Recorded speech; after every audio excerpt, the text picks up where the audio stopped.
आप कहते हैं कि भक्ति जीने का सबसे मधुर तरीका है, लेकिन आप ये भी कहते हैं कि प्रकृति अपना वास्तविक रूप आसानी से प्रकट नहीं करती। प्रकृति क्या? ये आसानी से अपने रूप को प्रकट नहीं करती।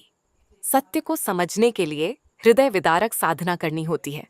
तो मेरा प्रश्न ये है कि क्या भक्ति पर्याप्त है? आप ये प्रश्न एक महिला के रूप में पूछ रही हैं या बैंकर बन के? एक महिला के रूप में।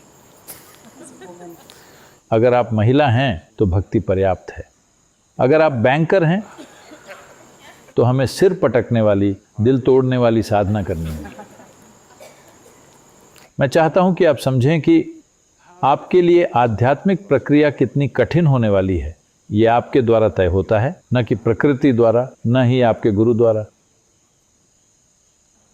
प्रकृति या अस्तित्व या विधाता और आपके गुरु ये देख रहे हैं कि जितना संभव हो सके कैसे इसे उतना आसान बनाया जाए, उतना सरल बनाया जाए और तेज बनाया जाए। क्योंकि अगर आपको समय लगता है तो ये आपका जीवन बर्बाद होने का सवाल नहीं है, ये मेरा जीवन बर्बाद होने का सवाल है। अगर आप सफल नहीं होते तो ये आपके असफल होने का सवाल नहीं है, ये मेरे असफल होने का सवाल है। देखिए, मुझे हारना पसंद नहीं है। आपको दिखता है ना, मुझे हारना पसंद नहीं है। आपको ये दिखता होगा, आपको देखना चाहिए मैं सड़क पर कैसे गाड़ी चलाता हूं। मुझे हारना पसंद नहीं है। अगर आप यहां बस एक महिला के रूप में हैं तो ये बहुत आसान है, पर आपके इतने सारे और भी रूप हैं। विदेशी बैंकों को संभालना मुश्किल होता है,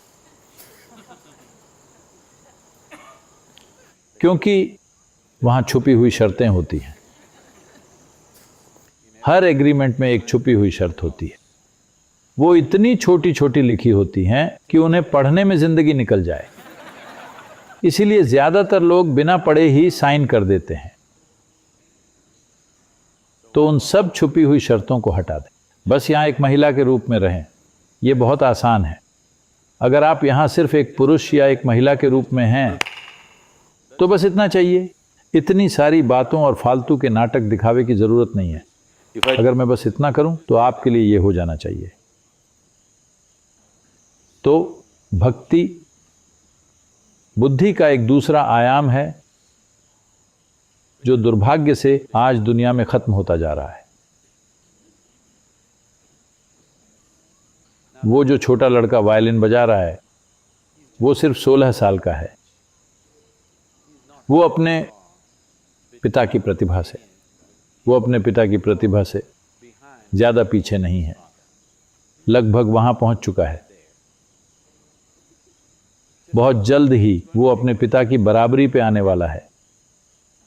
उसने ये ट्रेनिंग से नहीं सीखा है, बल्कि उसने ये सच्ची भक्ति से हासिल किया है। आपने देखा है वो कैसे बैठता है। देखिएगा वो अपने पिता के पास कैसे बैठता है, कितने प्यार और श्रद्धा के साथ। उसकी आंखों में देखें कैसे वो अपने पिता को देखता है, कितने प्रेम और भक्ति भाव से। इस भाव में सीखना एक बिल्कुल अलग तरीके से होता है।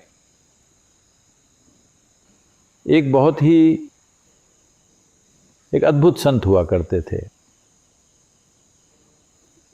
आंध्र प्रदेश में। शायद ही कोई ऐसा घर होगा जहां उनके बारे में एक छोटी सी किताब ना हो। उनका नाम वेमन्ना था। उनका नाम कुछ और था, लेकिन लोग उन्हें वेमन्ना कहते थे, तो उनका नाम वेमन्ना हो गया। तो वो अपने गुरु के साथ थे और ये बालक थोड़ा मंद बुद्धि था, दिमागी तौर पे थोड़ा मंद, बहुत सीधा साधा, कुछ भी ठीक से नहीं समझ पाता था। मेरे पास भी ऐसे बहुत सारे हैं और वो बेहतरीन काम कर रहे हैं। वो कुछ भी करके दिखा सकते हैं। स्मार्ट लोग जो खुद को दिमागी तौर पर बहुत स्मार्ट समझते हैं, ईर्ष्या में वो ही उलझे हुए हैं। सीधे साधे अद्भुत काम कर रहे हैं। कोई और सोच सकता है कि वो कुछ नहीं है, लेकिन वो जिस तरह का परिणाम दे रहे हैं वो शानदार है। तो ये सीधा साधा था। हर कोई उसका मजाक उड़ाया करता था। एक दिन लेकिन गुरु उसे दया भाव से देखते थे, क्योंकि ये बाकी लोगों की तरह स्मार्ट नहीं था।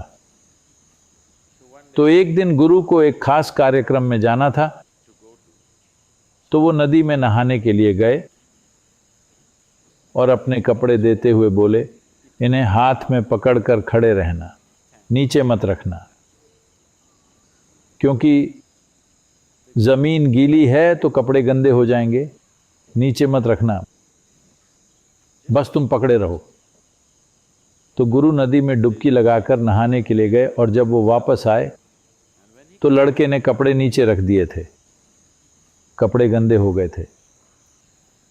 उसने नीचे रख दिए थे, क्योंकि जब गुरु ने इस तरफ देखा तो उसने सोचा कि गुरु को कुछ चाहिए, और वो कपड़े छोड़कर दौड़ गया। वो बहुत साधारण था, एक बार में एक ही काम, एक समय पर दो काम नहीं कर सकता था, क्योंकि यहां पर दो चीजें थीं, कपड़े और गुरु, दो उसके लिए जटिल थीं। तो गुरु ने ये देखा, अब उन्हें कहीं जाना था और उनके कपड़े गंदे हो चुके थे। उन्होंने उसे बार बार समझाया था कि नीचे मत रखना, नीचे मत रखना, और फिर भी उसने नीचे रख दिए। तो उन्होंने उसे एक चौक का टुकड़ा देकर कहा, बेवकूफ़, तुम कुछ नहीं कर सकते, बस यहाँ बैठकर इस पत्थर पर राम राम राम लिखते रहो और कुछ नहीं, तुमसे और कुछ नहीं होगा, बस यही करो, हो सकता है कृपा तुम पर बरस जाए। बस यहाँ बैठो और एक ही जगह पर बार बार राम राम राम लिखते रहो। उस लड़के को बहुत शर्मिंदगी और पीड़ा हुई, क्योंकि उसने अपने गुरु को निराश किया था। उन्होंने इतनी बार उसे समझाया था, फिर भी वो नहीं समझ पाया।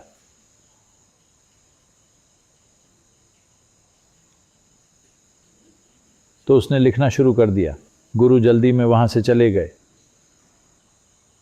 पूरे दिन किसी कार्यक्रम में व्यस्त रहे, और जब शाम को लौटे तो सबसे पहले उन्होंने उस लड़के के बारे में पूछा, वो कहाँ है, क्योंकि उससे कुछ ज़्यादा ही सख्ती से बात करके उन्हें बुरा लग रहा था। लेकिन लड़का कहीं नज़र नहीं आ रहा था। गुरु बोले, अरे मैंने उसे राम लिखने को कहा था और अगला निर्देश देना भूल गया, शायद वो अब भी वहीं हो। और वो देखने गए। लड़का अब भी राम लिख रहा था।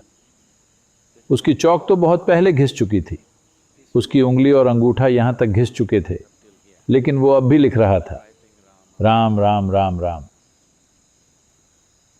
गुरु ने उसे गले से लगा लिया, और इस लड़के ने, मुझे नहीं पता कितनी, जो इस विषय में जानकार हो बता सकता है, वेमन्ना ने सैकड़ों अद्भुत कविताएं लिखी।